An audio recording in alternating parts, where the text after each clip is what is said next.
अस्सलाम वालेकुम, welcome to my YouTube channel video update. तो कैसे हैं आप सब। तो आज हम CS601 मिड टर्म के जो सब्जेक्टिव हैं ऑब्जेक्टिव हैं उनको सॉल्व करेंगे। और इससे पहले मैं वीडियो इसके मुकम्मल लेक्चर CS601 सीरीज़ पर बना कर आया हूँ, तो वो जाके आपने लाजमी वॉच करनी है। तो चलते हैं हम अपने MCQs की तरफ, लेकिन इससे पहले अगर आप मेरे चैनल पर न्यू है तो इसको सब्सक्राइब लाजमी कीजिएगा। चलते हैं हम MCQs की तरफ। तो सबसे पहला ये हमने जो लेक्चर है ना, ये लेक्चर वाइज MCQs है हमारे पास। तो इसमें सबसे पहला MCQs हमारा मतलब समझ लें, हमारे पास लेक्चर 1 से लेके लेक्चर 100 तक ये MCQs होंगे। सबसे पहला MCQs करते हैं। सबसे पहला MCQs में है effectiveness of data communication system. Effectiveness depend upon dash fundamentals. तो इसमें हमारे पास 3 फंडामेंटल्स होते हैं। एक हमारे पास होता है डिलीवरी, एक हमारे पास होता है टाइमलाइंस, और एक हमारे पास होता है एक्यूरेट। कि डाटा जो हम कम्युनिकेट कर रहे हैं वो 3 वेज में जाए। एक तो डिलीवरी हो उसकी सही जगह पर, दूसरा टाइमलाइन हो कि टाइमलाइन मतलब टाइम के हिसाब से अगर हम चाहते कि इस टाइम पहुंच जाए तो उस टाइम पहुंच जाए, और एक्यूरेट पहुंचे, उसमें कोई मिस्टेक ना आए। Next, a data communication system made up of components. तो ये हमारे पास 5 कंपोनेंट्स होते हैं। इसके बाद नेक्स्ट हमारे पास, अब मैं ये भी आपको बता दूं 5 कौन से होते हैं, लेकिन वीडियो हमारे पास काफ़ी बड़ी हो जाएगी, तो जिसकी वजह से मैं आपको सिर्फ MCQs क्लियर करवाता हूँ। Anything that can be represent using binary bytes is known as message.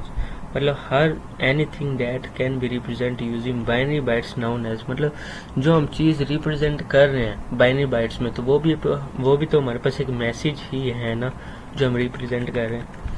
Next हमारे पास होता है physical part that the message usual to travel from the sender to the receiver is known as medium. मतलब कि जो हमारा message ना अभी सेंडर के पास पहुंचा है ना रिसीवर के पास पहुंचा है, अभी वो रास्ते में, तो वो हमारे पास एक मीडियम कहलाता है। Next, a network attach device is known has node. Node के जरिए हम नेटवर्क को अटैच करते हैं डिवाइस से। Next, lecture number 2, anything that physical connects 2 nodes is known has link. जब भी हम 2 नोड्स को मिलाते हैं तो वो हमारे पास लिंक बन जाता है। नेक्स्ट है dividing message into fixed length packets barriers to transmission over a network communication media. तो ये हमारे पैकेटिजिंग, तो जो मैसेज मतलब फॉर एग्जांपल हम एक मैसेज को डिवाइड करते इन फिक्स्ड लेंथ, वो हमारे पास एक फिक्स लेंथ नहीं होती। हम चाहे तो मैसेज को छोटा भी कर सकते चाहे बड़ा भी कर सकते हैं। जैसे अब ये वाला देख लें, यहाँ पर अब यहाँ से हमने यहाँ से इसको यहाँ तक लिखा, फिर इसको यहाँ तक लिखा, फिर इसको एक पॉइंट में बनाया, समझ लें आपके पास एक मैसेज है। तो क्या है, इसकी एक फिक्स लेंथ नहीं है, हम इसको पैकेजिंग भी कर सकते हैं। Next, determine message path from sending to receiving nodes is known as routing. तो मैसेज हम सेंड करते हैं और रिसीव करते हैं नोट्स के जरिए, तो वो हमारे पास रूटिंग कहलाती है।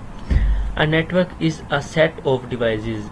A network is a set of devices, nodes connected by communication link। मतलब हम जब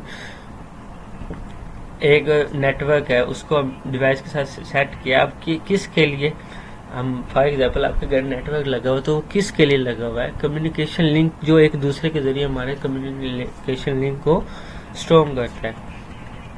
उसके बाद नेक्स्ट हमारे पास है networks can be classified in 2 dash forms.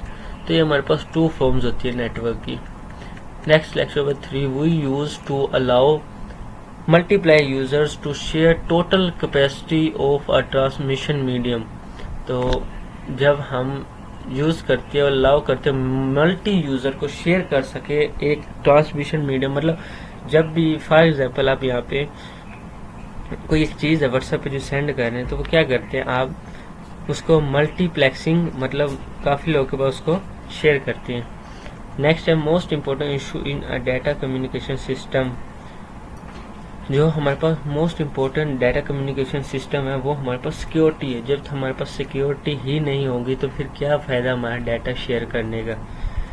In computer network communication occurs between two entities, मतलब जो कंप्यूटर नेटवर्क्स हम कम्युनिकेट करते हैं अकर बिटवीन टू एंटाइटीज, वो हमारे पास दो एंटाइटीज। अब हमारे पास जब, अब ये तो नहीं है ना मैं किसी के पास डाटा सेंड करूं और वो उसको कभी चेक ही ना करे, तो फिर क्या फायदा। यहाँ पे उन्होंने बताया इन कंप्यूटर नेटवर्क में क्या होता है, communication occur between two entities. जब हमारे पास टू एंटाइटीज होगी तभी तो हम कम्युनिकेट कर सकते हैं, ऐसे अकेले में हम किसके साथ बात कर सकते हैं। Entities must agree on a protocol, entities must agree करता है कि प्रोटोकॉल लाजमी होना चाहिए। अब प्रोटोकॉल डिफाइन करें। Protocol define what is communicated, how it communicated, and when it communicated, or set a rules to govern। ये हमारे पास क्वेश्चन है जो इम्पोर्टेंट है। अब ना इंस्टेड ऑफ हैविंग, ऊपर इन्होंने हमें ये सवाल दिया है या जवाब दिया, पता नहीं, मुझे समझ नहीं आ रही कि प्रोटोकॉल डिफाइन करे। Protocol define what is communicate, how is communicate, when communicate, और सेट रूल्स। चलें, इज नाउन हैज प्रोटोकॉल, ये प्रोटोकॉल की डेफिनेशन है। Instead of having single model for performing communication, there is a structured set of models that implemented communication function. This structure is called protocol architecture. Next हमारे पास है define characteristic of a protocol. Define करे characteristic of protocol, तो इसमें हमारे पास direct और indirect आ जाते हैं, monolithic और structure आ जाते हैं, symmetric और asymmetric आ जाते हैं, standard और non standard आ जाते हैं। Lecture number 4. A dash provides a model from development that makes it possible for a product to work regardless of an individual manufacturer. तो a standard provide, हमें जो एक स्टैंडर्ड होता है ना वो हमें प्रोवाइड करता है एक मॉडल जो डेवलपमेंट करता है कि हम प्रोडक्ट को किस तरह उसको वर्क कर सकते हैं या उसको इंडिविजुअल के तौर पर कैसे मैन्युफैक्चर कर सकते हैं। Standard that organization invented originally invented by a commercial organization as a basic for the operation of its products. They are wholly owned by the company. They are also called closed standards. उसके बाद next, standard that developed by groups or communities are known as open standard. क्या हमारे पास जो standard है वो community या groups में open standard किया जा सकता है, तो यस ये हमारे पास it's a true. Next, standards are developed mainly by that entities, तो स्टैंडर्ड हमारे पास 3 एंटाइटीज में आता है। स्टैंडर्ड ग्रोइंग इंडस्ट्री, यस ये हमने ऊपर पढ़ लिया। ISO स्टैंड फॉर, जो ये हमारे पास स्टैंड फॉर है ना, ये इस दफ़ा आपके मिड में बहुत ही ज़्यादा या फाइनल में बहुत ही ज़्यादा आने वाले, मैक्सिमम भी 5 MCQs इनके ऊपर होंगे, तो ये आपने अच्छी तरह याद करना है। ISO इंटरनेशनल स्टैंड ऑर्गेनाइजेशन, ठीक हो गया। उसके बाद ANSI नेशनल स्टैंड इंस्टीट्यूट, हमारे पास ये ए नहीं था इसके अंदर, national stand institute. Line configuration refers to the way 2 or more devices attached to link. Link क्या होता है हमारे पास? A link is a physical communication path that transfer data from one device to another device. For communication, there must be minimum devices connected to the link. कि fire communicate हम करें कि must भी मिनिमम डिवाइसेस कनेक्ट करें link के ज़रिए, तो minimum devices तो फिर हमारे पास 2 ही होंगी, क्योंकि हम एक तो कर नहीं सकते कि एक आपस में कैसे कम्युनिकेट करेंगे, 2 डिवाइसेस तो होनी चाहिए ना कम्युनिकेट करने के लिए। In multi point line configuration more than devices share the link, कि in multi point line configuration more than devices share the link, अभी ऊपर पढ़ कर आए हैं कि मिनिमम तो 2 होनी चाहिए। उसके बाद नेक्स्ट हम देखते हैं, in several devices share link stimulate, it's called spatial share the live configuration, yes, तो हम एक कोई चीज़ ही शेयर कर रहे होते हैं। If users must take turns using the link, then it's called temporarily shared or time shared line configuration is a true, कि हम जो यूज़र को शेयर करते हैं, यूज़ करते हैं या टर्न करते हैं लिंक उसको, this is called temporarily share the time and share the line configuration, तो ये हमारे पास ट्रू है। इसमें लेक्चर में 5 है टोपोलॉजीज डिफाइन द फिजिकल और लॉजिकल आर्गुमेंट्स और लिंक इन अ नेटवर्क्स, तो हमारे पास जो फिजिकल और लॉजिकल होते हैं लिंक्स को जो जोड़ता है वो हमारे पास नेटवर्क्स होते हैं। Possible relationship in a network are, relationship in a network are 2, मतलब 2 में पॉसिबल है, 3 में भी है, 10 में भी है, मतलब 1 में पॉसिबल रिलेशन नेटवर्क हमारे पास नहीं हो सकता। अब each device has point to point link to every other device, तो ये हमारे पास मैश टोपोलॉजी होती है। आगे अगर इसकी एमसीक्यू ज़्यादा आगे तो मैं इसकी वजाहत भी करूँगा। मैश टोपोलॉजी क्या होता है, स्टार टोपोलॉजी, ट्री टोपोलॉजी और रिंग टोपोलॉजी क्या होती है। Correct formula of connecting nodes mesh topology, तो मैश टोपोलॉजी में हमने डिवाइड करना होता है n-1, यहाँ पे हमने n, उसके बाद n-1 ये आपने याद रखना है, कभी आप ये ना सोच रहे हो कि +1 भी आएगा, डिवाइडेड बाय 2, ठीक हो गया। उसके बाद क्वेश्चन नंबर 32 है हमारे पास, secondary hub is a tree may be active और पैसिव हब, तो ये हमारे पास ट्रू है, ये फॉल्स है, तो ये हमारे पास ट्रू है, मतलब जो सेकेंडरी हब है वो मस्ट ट्री में भी एक्टिव पैसिव हब हो सकती है। Each device has point to point, अभी हम पढ़ कर आए स्टार नहीं, अभी हमने पढ़ी थी कि every device, her device detected a point to point every other device, her device के साथ कनेक्ट होते वो हमारे पास मैच होती है। स्टार हमारे पास होते हैं ई divided to controller with the topology, वो हमारे पास होती है star topology. Central hub tree, active hub trio, अभी पढ़ कर आए हम। Lecture number 6, transmission mode is used to define the direction of a signal flow between the link devices, ठीक हो गया, समझ आ रही है आपको इसकी, इसको थोड़ा सा और जूम इन कर लेते हैं।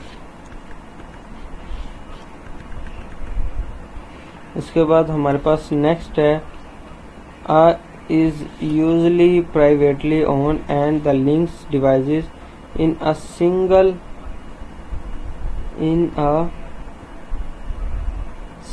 office building or a campus, तो ये हमारे पास लैन है, और जब हमने एक एरिया में पूरे मुल्क में कहीं भी चलाना तो वो हमारे पास वैन होगा, और ये हमारे पास जियोग्राफिकली मैन है। शायद नेक्स्ट आप भी जाएं तो आपको एमसीक्यूज अभी क्लियर कर देता हूँ। Size of a LAN depends upon the needs organization type of technology, technology depend करती है कि हमने उसका साइज कितना रखना है। Data is send out of small chunks is called, data हम सेंड करते हैं आउट ऑफ स्मॉल चंक्स, तो ये हमारे पास बाइट्स होती है। उसके बाद नेक्स्ट हम करते हैं, ज़्यादा ऊपर चला गया,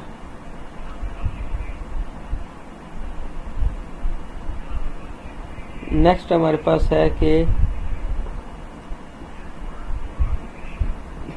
हमने इसका पैकेट्स लगाना था, बाइट्स लगा दिया। Data sent out of small chunks is called packets. उसके बाद नेक्स्ट है each path is passed from nodes, तो ये हमारे पास नोड कहलाएगा, ही हर पाथ पार का हमारे पास नोड कहलाता है। इसके बाद नेक्स्ट देखते हैं,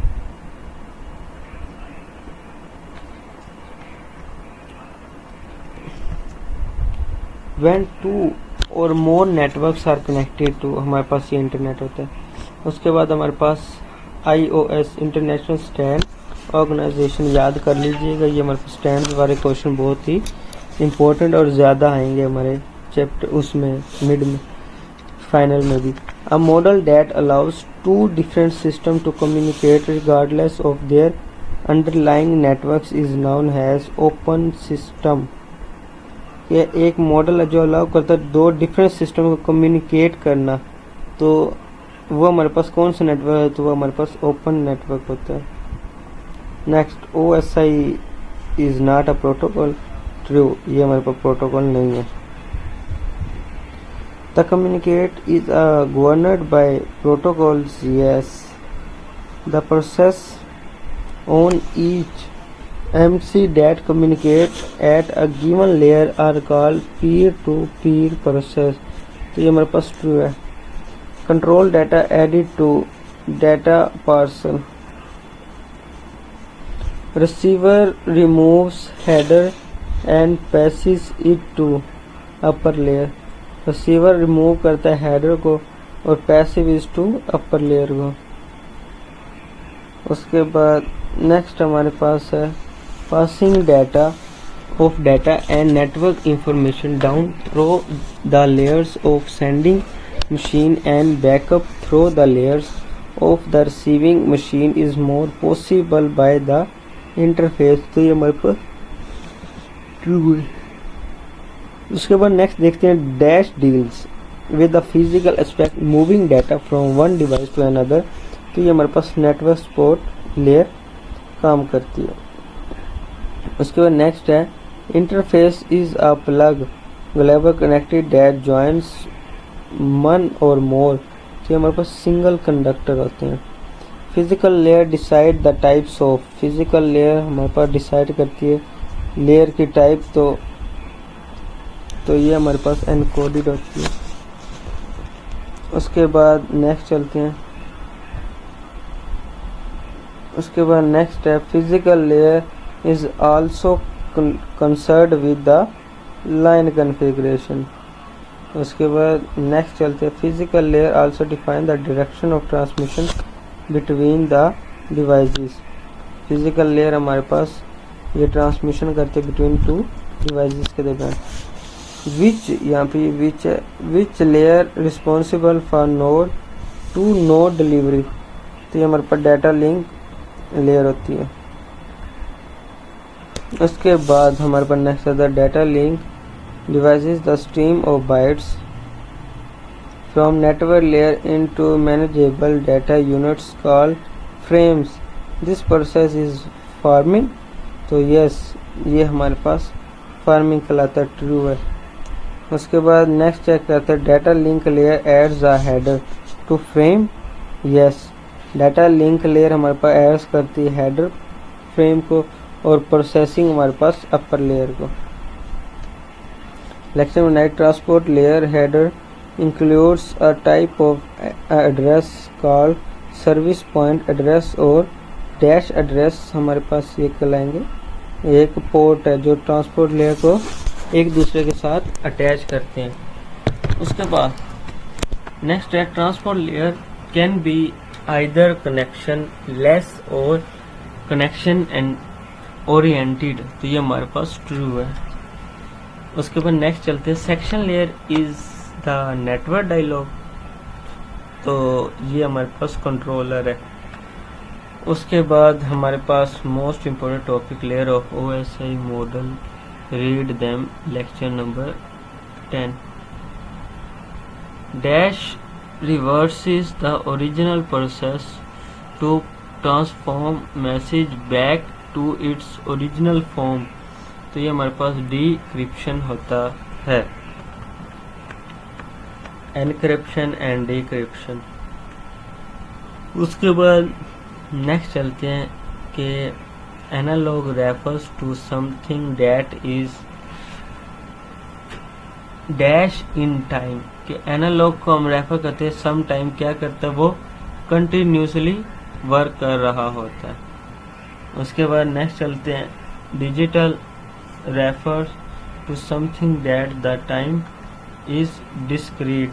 तो ये हमारे पास डिजिटल जो रेफर करता है वो सम टाइम डिस्क्रीट कर जाता है, मतलब रुक जाना उसका। The completion of one full pattern is also called. तो ये हमारे पास होते हैं साइकिल, क्योंकि साइकिल एक वाहिद वो चीज़ है जो एक पूरा पैटर्न में सर्कल करता है। जबकि रोटेशन हम कहीं भी रोक सकते हैं, लूप हमारा कहीं तक भी जा सकता है, बट साइकिल हमारा कंप्लीट उसको करेगा। Sine waves are the most fundamental forms of periodic analog signal. Sine wave जो हमारे पास होते हैं ये पीरियोडिक एनालॉग सिग्नल होते हैं। उसके बाद नेक्स्ट है amplitude of a signal is the value of a signal eight dash point on the wave. तो ये हमारे पास एन ही आता है इसके अंदर। उसके बाद नेक्स्ट है a sine wave has a frequency of 6 hertz, what is it's period. तो ये हमारे पास इसका फार्मूला भी है कि t is equal to 1/f and t is equal to 1/f is equal to 1/6। तो ये हमारे पास बनता है 0.17। तो मेन तो हमारा यही था ना कि 6 उसकी फ्रीक्वेंसी है, तो f हमारे पास 6 है, तो 1/6 करेंगे तो 0.17 आंसर आएगा। Time domain loads show changing the signal amplitude return time. तो ये हमारे पास ट्रू है। उसके बाद नेक्स्ट चलते हैं to calculate bandwidth lowest frequency from the highest frequency. तो ये हमारे पास बैंडविड्थ ट्रू है। उसके बाद नेक्स्ट हमारे पास एक क्वेश्चन टाइप है कि हमने ये बताना है कि इफ अगर हमें पीरियड दिया जाए बैंडविड्थ, सबसे पहले आपको बैंडविड्थ का फार्मूला पता होना चाहिए। मैं आपको सर्च करके दिखाता हूँ। बैंडविड्थ आई थिंक बी, ये मुझे शुरू वाला याद नहीं है, शायद मिस्टेक हो जाए, लेकिन मुझे ये पता है कि बैंडविड्थ हमारे पास एफ एच मतलब highest and minus F lowest is equal to, ये बाकी हमने फिर करना होता है। तो इसमें ये आप देख सकते हैं कि जो सबसे हाईएस्ट है वो हमारे पास 90 है, जो सबसे लोएस्ट है वो हमारे पास 100 है। तो 119 900 माइनस 100, तो ये हमारे पास मिल जाता है 800। उसके बाद 14 लेक्स information must be transform into signals before it can be transported across the communicate media. तो ये हमारे पास ट्रू है। Data is usually converted to digital signal और this is called digital to digital conversion. तो ये हमारे पास बिल्कुल ट्रू है। Encoded has dash sub categories. तो एनकोडेड हमारे पास 3 सब कैटेगरीज है। Next in NRZ encoded the level of signal is either, तो ये हमारे पास पॉजिटिव और नेगेटिव बोथ दोनों है। उसके बाद नेक्स्ट है 15 lecture invention the middle of the internal use to synchronization. उसके बाद नेक्स्ट है अल्टरनेशन ऑफ EMI अडोप्टेड। इसमें हमारे पास यूरो एंड जापान बोथ दोनों आते हैं। उसके बाद नेक्स्ट लेक्चर नंबर 16 है quantization is a method assign integrator value specific range to sampled. ये हमारे पास इंस्टेंस है। The sampling rate must be least two इस हाईएस्ट फ्रीक्वेंसी। ये हमारे पास ट्रू है। बिट रेट सिंपली, ये हमारे पास फार्मूला है, तो ये ध्यान से देखिएगा। Sampling rate multiply by number of bytes over divided by sample. तो ये हमारे पास बाइट रेट का फार्मूला है। उसके बाद mechanism that combine change the amplitude is called quantum amplitude modulation. Yes, ये हमारे पास ट्रू है। क्वांटलाइजेशन QAM quadrature amplitude modulation is the most efficient of these options and is the mechanism used in all moderns। ये हमारे पास true है। Number of bytes transmit during 1 second byte rate, number of the signal units per second that the required to represent that byte is baud rate. उसके बाद next है amplitude and phase of the carrier signal.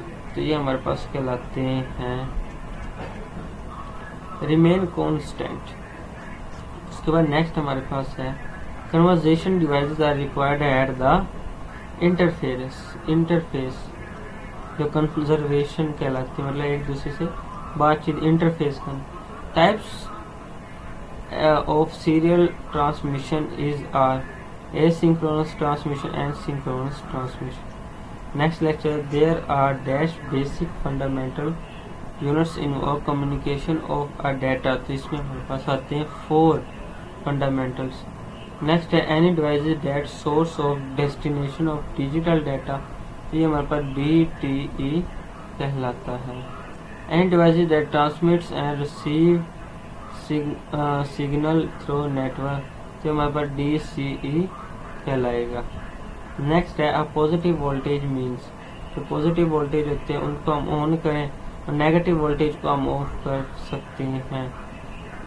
तो इनका कहने का मतलब ये है कि जो हमारे पास पॉजिटिव वोल्टेज होता है उनसे मुराद तो यही होगा ना हमारे पास वो ऑन है, क्योंकि पॉजिटिव हमेशा पॉजिटिव सोचा जाता है। तो फॉर एग्जाम्पल लाइट चली जाए तो हम क्या कहते हो लाइट चली गई, तो ये हमारे पास पॉजिटिव ख्याल है, तो ये एक नेगेटिव होता है, तो नेगेटिव हमेशा ऑफ ही होगा उसको हम, फिर तो ये हमारे पास बात ट्रू है। Next lecture 22 EIA 499 provides much better functionality that EIA 232, तो ये हमारे पास ट्रू है। We require modem to connect to the internet, हम रिक्वायर करते हैं मॉडेम को कनेक्ट करने के लिए इंटरनेट। तो गुड लक, इंशाल्लाह उम्मीद करता हूँ आपको समझ आई होगी। तो पहले तो आपने लेक्चर वॉच करने, उसके बाद आपने MCQs की तरफ आना है, क्योंकि जो MCQs होते हैं ये हमारे पास बेसिक होते हैं। अगर आप लेक्चर वॉच नहीं करेंगे, लेक्चर इसके मैंने जो बनाए हैं वो मिनिमम 2 मिनट्स के हैं, एक लेक्चर 2 मिनट्स का होगा आई थिंक, या 3 मिनट्स का। तो आप खुद सोचिए अगर आप 100 लेक्चर ले भी ले हैं तो आपका मिनिमम टाइम लगेगा बस 5 आवर्स या 7 आवर्स, 7 घंटे या 5 घंटे लगेंगे, आपकी पूरी बुक कंप्लीट हो जाएगी। तो एक तो मेरे लेक्चर लाजमी वॉच कीजिएगा, और दूसरा इनको डाउनलोड करके ना देखा करें, कुछ हमें भी फ़ायदा हो ताकि हम नई वीडियोस और अच्छी बना सकें। Please subscribe my YouTube channel.